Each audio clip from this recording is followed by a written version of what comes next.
KSFO is filled with an audience that just does incredible things. I mean, some of you folks are just movers and shakers, and you're raising great families, and you've got tremendous jobs, and you're really participating in this economy and in society in wonderful ways, and creating wonderful organizations that help so many.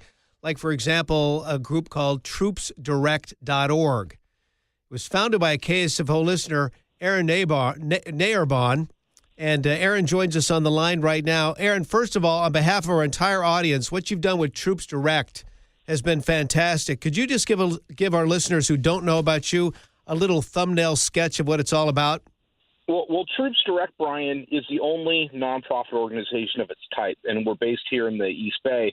But we supply our American service members with any critically needed items that they cannot access through their supply chain. So we're not sending cookies and candy. We're sending boots. We're sending helmets. We are sending first aid equipment. Whatever it is that our service members need, when the supply chain can't get it to them, we do at no cost. And we can get it to literally any point on the globe in 7 to 10 days. And we've been doing this for 7 years, and the natural progression is now starting. It's amazing, and we'll get to the progression in just a moment, but I know because I remember when this was just an idea of yours 7 years ago, and now it's gotten to the point where you literally oftentimes receive a phone call from special ops out in the field in some desert, God knows where, directly to your office saying, hey, listen, Aaron, here's what we need. Can you help us out? You're exactly right, Brian. And, yeah, it's been 7 years. We've shipped now over 3 million pounds of requested supplies. Some of our most well-known recipients, and I will say it, are units like Green Berets and Navy SEALs. And it's your standard Army and Marine Corps, and it's your reservists and your National Guardsmen. And I can tell you that there is over 150,000 Americans that are currently deployed overseas. And more are deploying, and they're going to a lot of borders and peninsulas out there because, contrary to what we might hear in the news, Brian, things are getting very busy very fast in certain regions around the world. And, it's interesting because you know about it from a different side. And, by the way, Aaron Nayarbon with us, founder, executive director, TroopsDirect.org, based out of San Ramon. Now, with that in mind, the natural progression is CopsDirect.org, CopsDirect.org. Talk to us about this, please. Well, with 7 years of TroopsDirect and having it running so efficiently, we said now is the time to run simultaneously CopsDirect.org. And we've been doing a lot of research, years of research on this.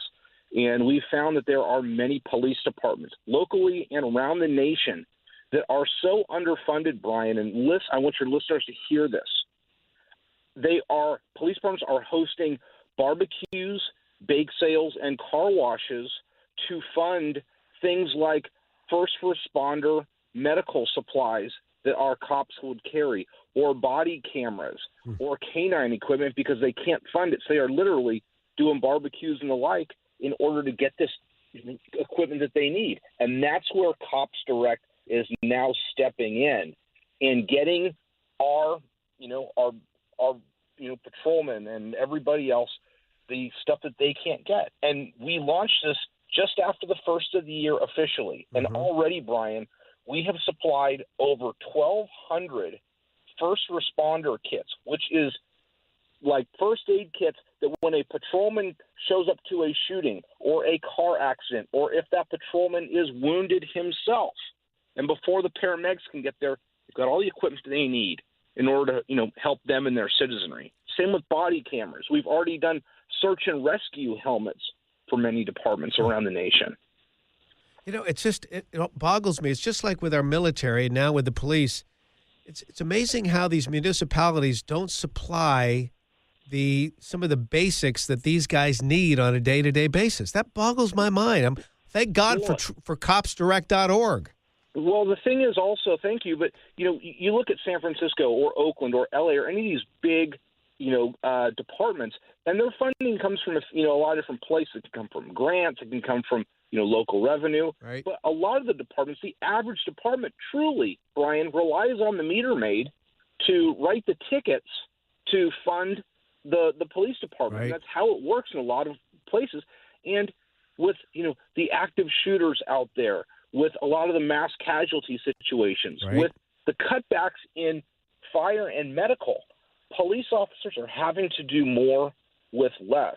The body camera issue is one where, whether you like cops or you don't like cops, the body camera is an important thing for them to have. Yes. And a lot of departments just can't afford it. We're stepping in and making sure as a nonprofit that they have what they need so they can protect themselves and the citizens in their jurisdiction. And just like TroopsDirect, Brian, we're doing it for free to those departments. Yeah, and I know your heart with TroopsDirect. It started just because you so appreciated the work that our military does, and I know your heart regarding CopsDirect. You're so appreciative of our police, our law enforcement, our first responders, and that's why you put together CopsDirect.org. And Right. my guess is with CopsDirect, it's going to be just like TroopsDirect. You are one of those great charities, so to speak, that makes sure that the lion's share of the money goes right to program fulfillment. I mean, that's what you've done with TroopsDirect. I'm assuming it's going to be the same with CopsDirect. Absolutely. And I'll comment on that for just 1 second. We have a budget set up with TroopsDirect where literally less than 4% goes to administrative expenses. Wow. Less than 4%. Man. And with CopsDirect now, we're going to share a lot of synergies. So even more of every dollar is going to go to help the troops and the cops. They're separate organizations, but we share internet connections and phone lines and Sure. office space. Sure. But just like TroopsDirect, what we're going to be able to do is, let's say a Ferguson happens, or another San Bernardino shooting, or if Ann Coulter were to speak in Berkeley tonight, and there was an issue that extended into the following day, we could supply law enforcement departments like that with whatever they needed, literally the following morning, with any equipment they needed to protect the children in a school, or the families in the neighborhood that might be on lockdown, Right. or whatever. And so we're so excited about what CopsDirect has done and is doing. We've already affected thousands of police officers and the people in those jurisdictions. You know what we've done? We've linked it up at KSFO.com. We've got all the information there because we want our listeners to participate, and this is an opportunity for the KSFO family to do what they always do, put their money where their mouth is, and support the new CopsDirect.org in addition to TroopsDirect. Aaron, thanks for all you're doing, man. You've just been you're just a wonderful example of what KSFO listeners are all about. And I'll tell you something. The police officers are blown away that we are able to give the support to them. They've never heard of something like this. Yeah. And they're like, I can't believe this is happening. I mean, Excellent job. That's So- our buddy Aaron Nairborn. Again, CopsDirect.org.